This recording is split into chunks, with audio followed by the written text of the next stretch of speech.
σας κύριε. Καλησπέρα σας, παρακαλώ, τα πάρετε. Ένα σαντουιτσάκι θέλω, να βάλετε ρωσική, ντοματούλα, πατατούλες και σουβλάκι.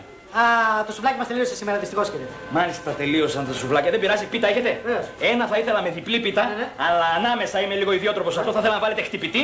Από πάνω θα βάλετε ντομάτα, πατάτες και 2 σουβλάκια μαζί, διπλό δηλαδή. Να. Σας είπα κύριε, το σουβλάκι τελείωσε. Ό,τι άλλο θέλετε.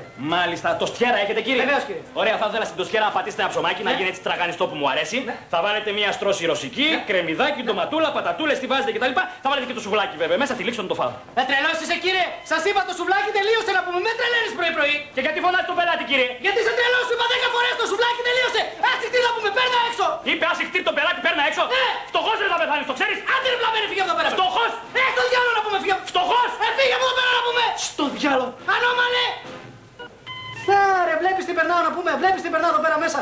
Τα βλέπω ρε φίλε και θαυμάζω την ψυχραιμία σου. Εγώ άμα ήμουν στη θέση σου θα έπαιρνα το ταψί με τα σουβλάκια και θα το έβαινα στο κεφάλι.